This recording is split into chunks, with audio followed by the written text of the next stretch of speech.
Hola.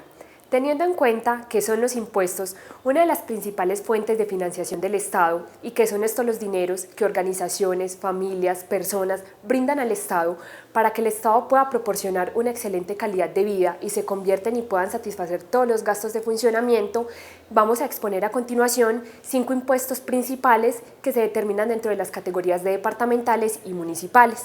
Dentro de los impuestos que se presentarán a continuación tenemos el impuesto al consumo, impuesto al registro, sobretasa a la gasolina y ACPM, impuesto a las loterías y juegos de azar e impuesto telefónico. Impuesto al teléfono. Teniendo en cuenta que el impuesto al teléfono es un impuesto municipal y que la reglamentación de los impuestos municipales nacen a partir de la Ley 93 de 1913, que surge inicialmente a favor de Santa Fe de Bogotá, pero que posteriormente se dispersa para todos los otros municipios de Colombia y que luego surge la Ley 14 de 1983, la cual actualiza y crea otras disposiciones para todos los impuestos municipales. Debemos enfocarnos en que directamente la ley que autoriza el impuesto al teléfono sería la Ley 97 de 1913. Pero dentro del marco normativo, dentro de la norma local, que sería en el municipio del Carmen de Iboral, el cual es esta vez en el que estamos adentrándonos un poco en la investigación, tenemos que a través del acuerdo 014 del 2014 nos define el impuesto telefónico como aquel impuesto que recae sobre la utilización de una línea telefónica. El hecho generador lo constituiría la utilización o el servicio de una línea telefónica que pueda obtener una persona o una empresa. La base gravable se definiría a través del estrato socioeconómico o del tipo de servicio que se prestaría. El sujeto activo en este caso sería el municipio del Carmen de Iboral y el sujeto pasivo tendríamos que serían todas las personas que utilicen el servicio público de telefonía en el municipio. Teniendo en cuenta que la tarifa es otro elemento de los impuestos, debemos mencionar que cada línea o número telefónico del sector residencial pagará por concepto de sobretasa a los teléfonos las siguientes tarifas. Por la línea de servicio residencial correspondiente al estrato 1 pagará una sobretasa mensual del 0.06 salarios mínimos legal vigentes diarios. Por línea de servicio residencial correspondiente al estrato 2 pagarán una sobretasa mensual de 0.08 salario diario mínimo legal vigente.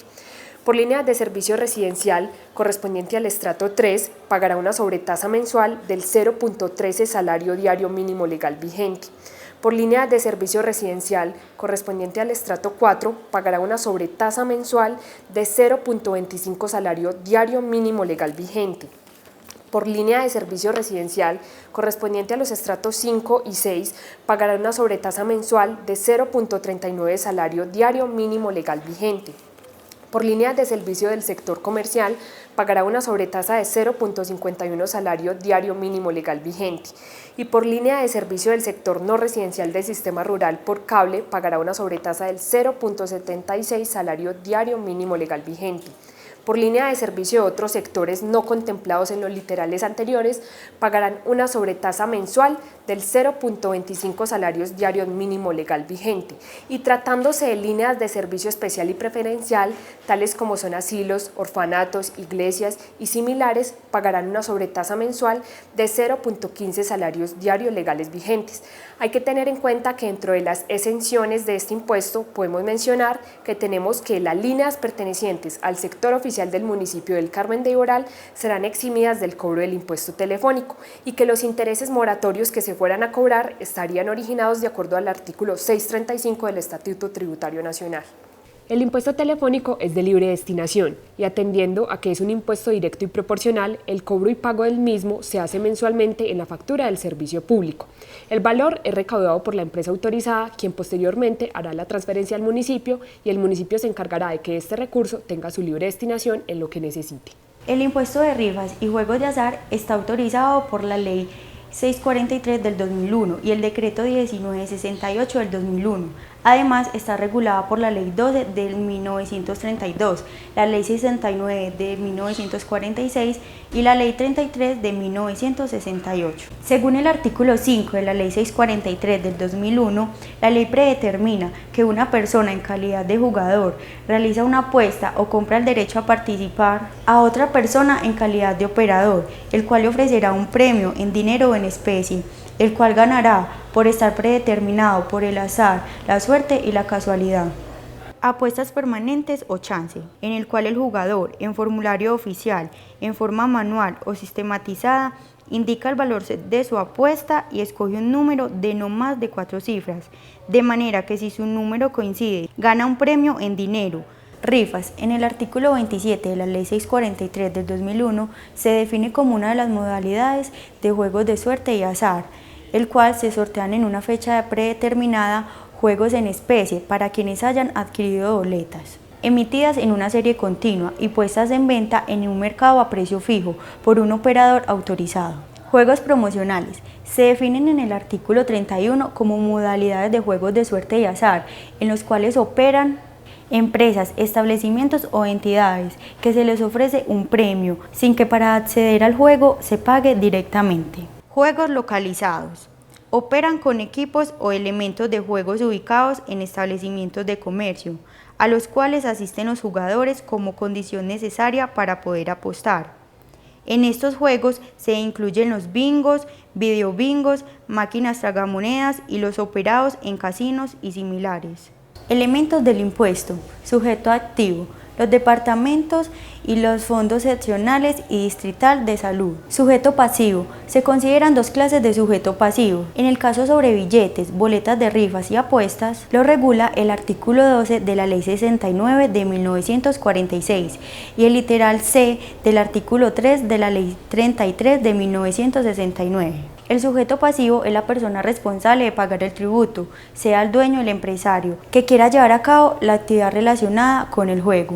El hecho gravable o generador del impuesto constituye en este evento un billete, rifa o apuesta, o por otro lado, el premio base gravable. Se configura la existencia de dos bases gravables. Primero, el valor del premio y segundo, el valor de cada boleta vendida. La persona gestora de la rifa deberá acreditar el pago de los derechos de la explotación equivalente a un 14% del valor total de la boletería, billete o apuestas vendidas, según lo establecido en los artículos 30 y 31 de la Ley 643 del 2001. No obstante, el impuesto al ganador sobre las rifas y apuestas que sobrepasen 1.000 pesos tendrá un porcentaje del 15% sobre su valor. Los recursos obtenidos por este concepto son destinados directamente para atender los servicios de salud, entregados mediante transferencia que hace el Ministerio de Protección Social a los departamentos y municipios. El artículo 34 de la Ley 643 del 2001 establece las rifas por concepto de derechos de explotación para los juegos localizados según el tipo de equipo o elemento así. Para los juegos novedosos, la tarifa mínima es del 17%, de acuerdo con lo definido en el artículo 3 del Decreto 2121 del 2004. La operación de juegos de eventos gallísticos y similares generan derechos de explotación a una tarifa del 50% del salario mínimo legal vigente diario por cada espacio o silla destinada al público asistente. Normatividad.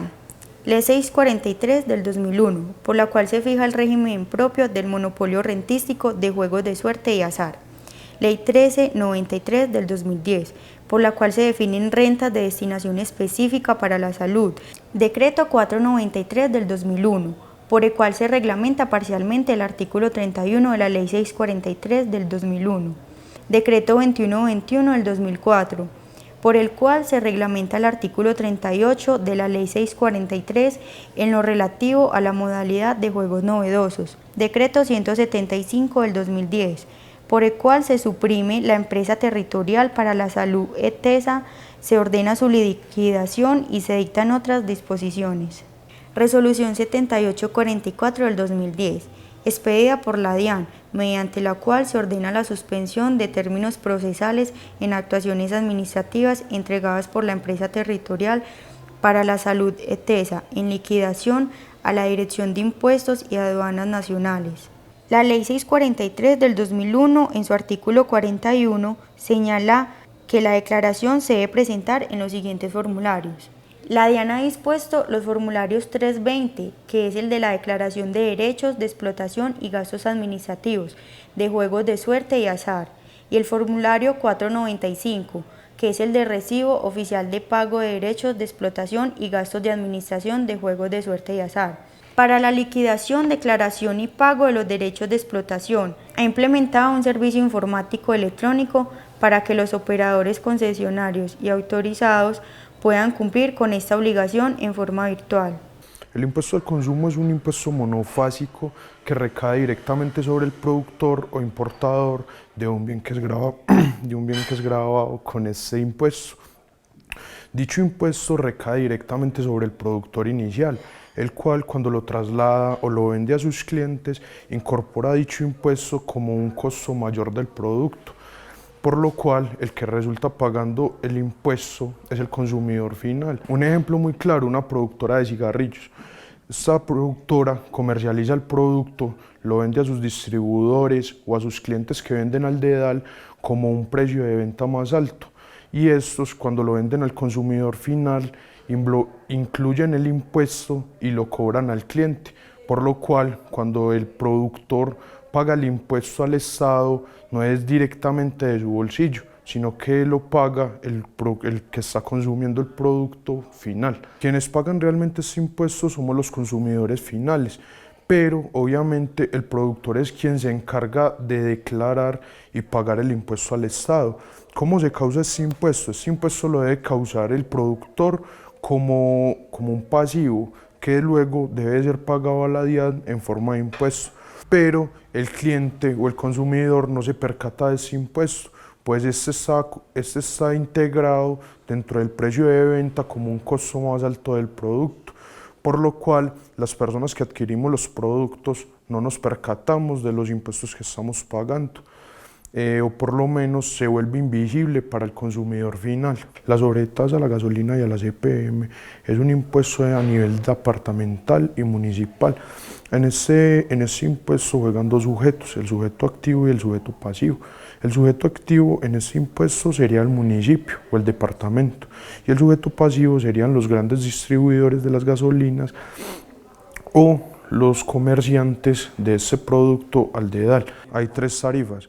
La tarifa municipal, que es del 18.5, la tarifa departamental, que es del 6.5, y la tarifa del distrito capital, que es del 25%.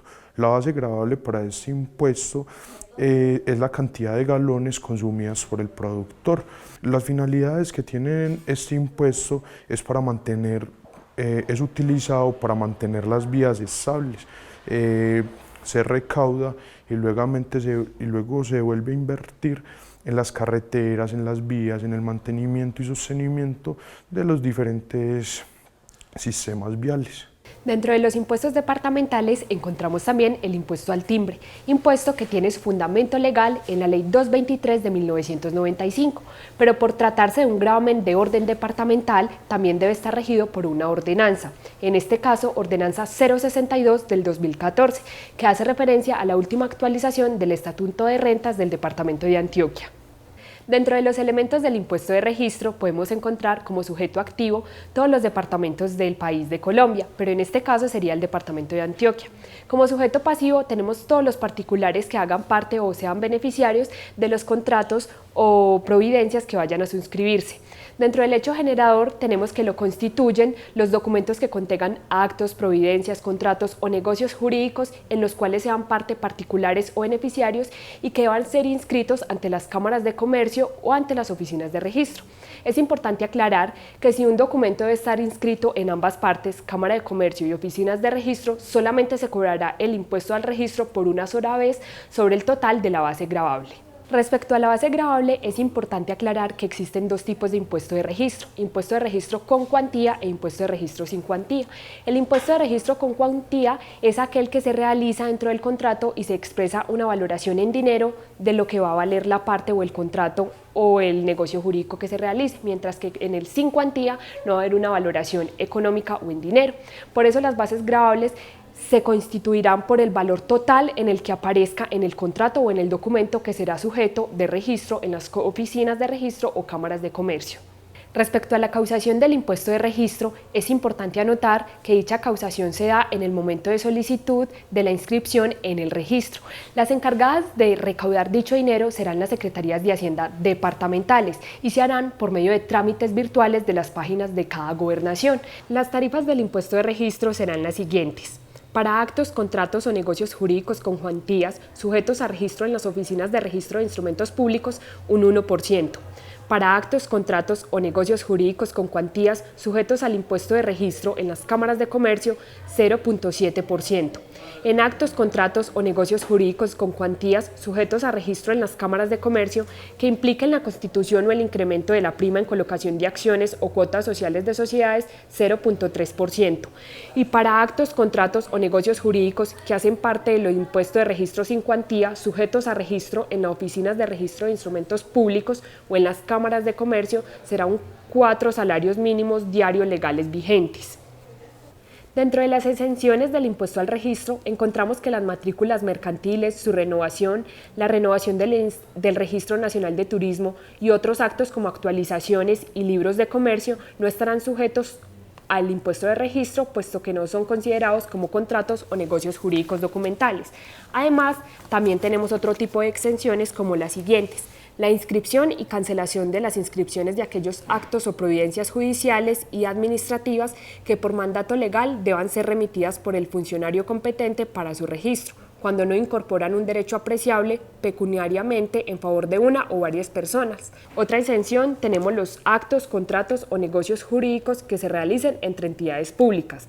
También el 50% del valor incorporado en el documento que contiene el acto, contrato o negocio jurídico, o la proporción del capital suscrito o capital social que corresponda a las entidades públicas cuando concurran entidades públicas y particulares. Por otra parte, los actos administrativos de cesión gratuita que se produzcan en el marco de los programas institucionales de titulación de bienes fiscales ocupados para vivienda de interés social sobre inmuebles de las entidades territoriales y nacionales ubicados en el departamento de Antioquia. Y por último, los actos administrativos sujetos a inscripción emitidos por el Ministerio de Vivienda, Ciudad y Territorio. Respecto a la declaración y pago del impuesto al registro, debemos tener en cuenta que ante eventuales convenios celebrados con el departamento, las oficinas de registro de instrumentos públicos, las cámaras de comercio ubicadas en el departamento de Antioquia y las tesorerías municipales que sean responsables de liquidar y recaudar el impuesto de registro, declararán y pagarán el impuesto recaudado en el mes anterior, los intereses causados y la sanción por mora a que haya lugar dentro de los 15 primeros días calendarios del mes siguiente al que se efectúe el recaudo. Y en cuanto a la destinación, debemos tener en cuenta que a través de la Ley 549 de 1999 estableció que desde el 2001, a pesar de que el impuesto de registro es un impuesto de libre destinación, debe tener un porcentaje para los fondos territoriales de pensión.